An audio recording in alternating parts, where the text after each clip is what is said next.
let's take a look at the scroll saw. This is essentially the electric mechanized version of the coping saw. And we have a couple of labs designed to help you familiarize yourself with its operation and blade replacement and good use. So the first lab, you're going to need to get our skinny pine, couple of blades, pencil, ruler, safety goggles, and then we have the lab packet. And the lab packet is going to walk you through making your first cuts and replacing the blade.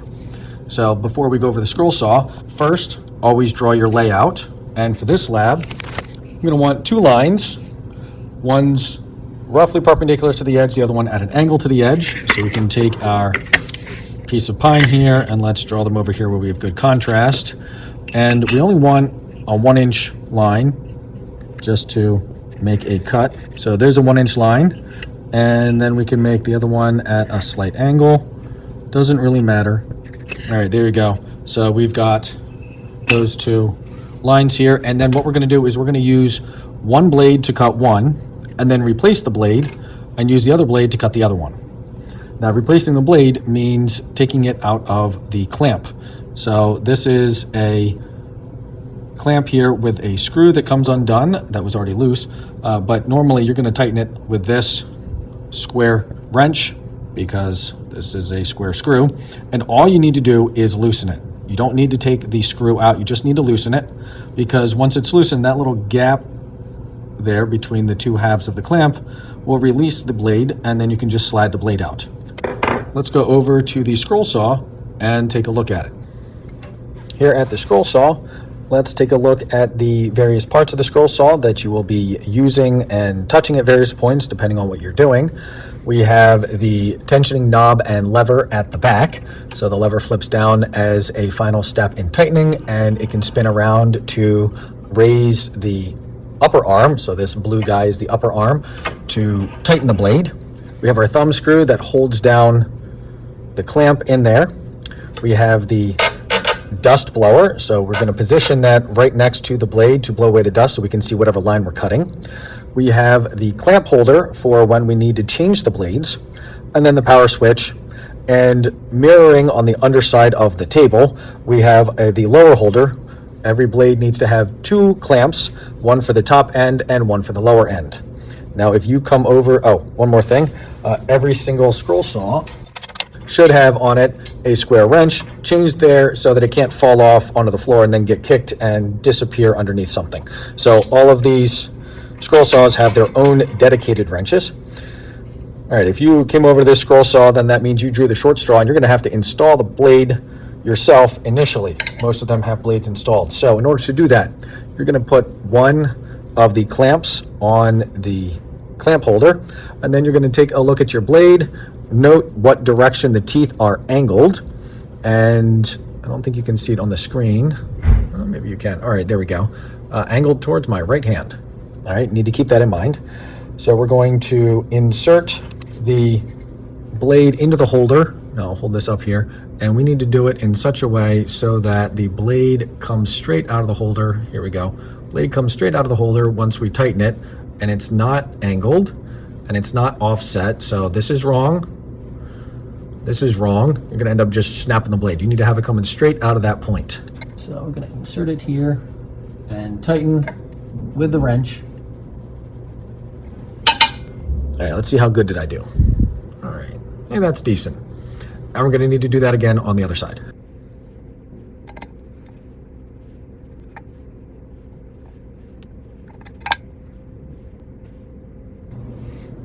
All right, let's see here. That guy, almost as good.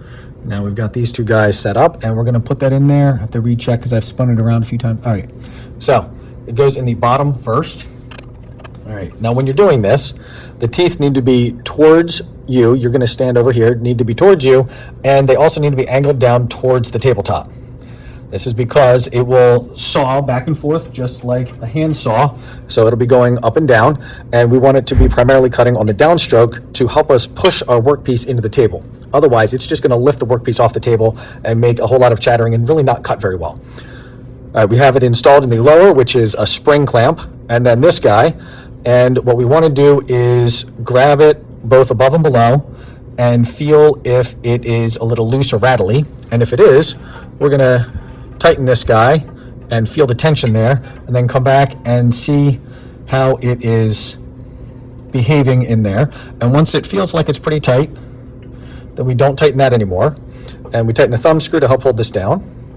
Position the blower right next to the blade. Goggles on. This is a machine that will create dust and wood chips, and we don't want those flying up into our faces. Make sure the table is clear, and test start. That is what it should sound like. It should sound like air blowing and a motor running, and not any sort of loud metal clacking. If there's a loud metal clacking, here, let's see if I can produce loud metal clacking. All right, if there's loud metal clacking, all right, there we go. Loud metal clacking. That means that the back lever arm needs to be tensioned, and you're probably going to just break your blade. It won't do any cutting, and the blade's going to snap, and you're going to have to replace it. All right, so retensioned properly, and now we are ready to make our first cut on the board that we already have layout. All right, so when making your cut, you put it on here, stand in front of it, make sure nobody is around you, and you're gonna make sure that you're not pushing directly into the blade, because if your thumb slips off, you don't want your thumb going into the blade. So you're gonna have your thumbs to the sides so that the straight line does not go back through the blade. On.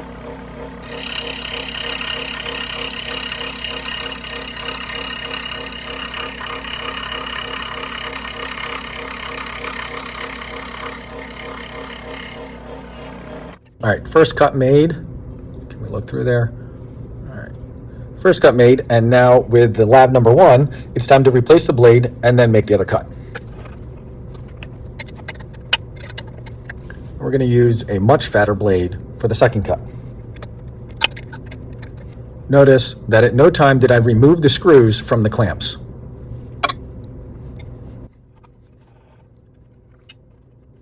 Now we're ready for our next cut. Notice how straight and precise these lines are able to be, unlike with, say, the coping saw, which the blade tends to wander all over the place. Now, I was only making a 1-inch and very straight cut. If I were going to make a curve, I would want to have a thin blade, and I would want to make sure that I'm cutting on the waist side of the line, because even then, the blade will wander. So, let's take a look at a situation where we're going to be cutting curves, and we're going to want to have a waist side of the line. In lab 2, we're going to take one of our sheets of pre-printed shapes and transfer that design onto your wood, and as long as you've made your cuts in the corners, you can transfer it to the face here. How are you going to do that? Well, you're going to shade on the back and then trace it on the front, and then you'll go to the scroll saw and cut it out. So let's pick a shape. How about that guy? And we're going to shade on the back here and then trace the outline.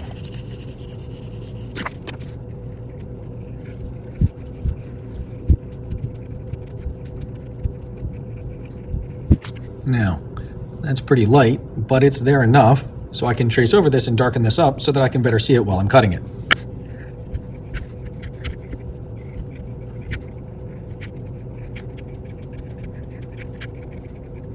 Now, before we go to the scroll saw, we have some what are called inside cuts here, and we will need to drill pilot holes inside the inside cuts so that we can thread our blade through there to cut these out. And we'll do that before we go over to the scroll saw and cut all the waste. We will need a drill bit that's big enough that the blade will be able to fit through any hole that it makes. And this 1/8 drill bit is a little bit bigger than the skinny blade that we have.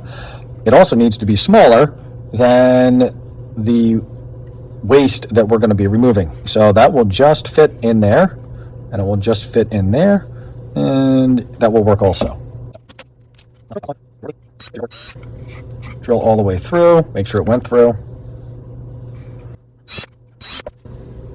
Depending on the size of your workpiece, maybe you can cut out all the outside waste first and then do the inside cuts.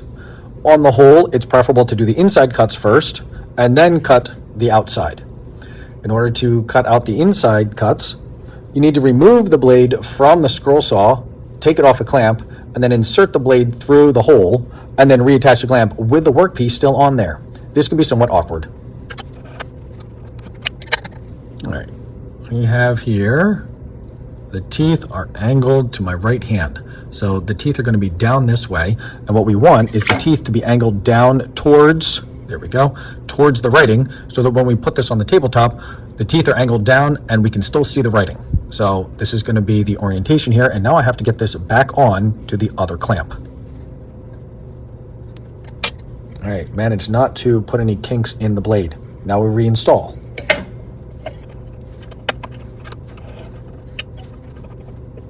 Hold down, test. Good, appropriately tensioned. Now we can make our cuts, making sure to stay on the waist side of the line.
So I showed one type of relief cut on all these inside cuts where I went back and forth and slowly ground away at the waist. There's another type of relief cut in which you cut lines in from the outside to the edge of the piece, and then when you're cutting that curve along the edge of the piece, all those lines will allow the waist to just pop off and get out of the way. So I'll show that a couple of times for this outside here.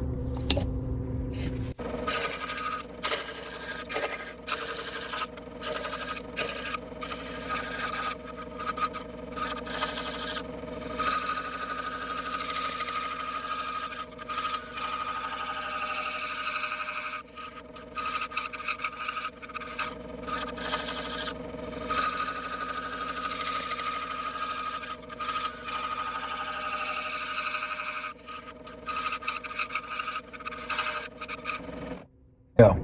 Now we can sand off the face to get rid of the remaining lines and stain or polyurethane it or paint it. Always make sure to clean the debris off the top of the scroll saw table, as well as sweep up the waste from the floor as well.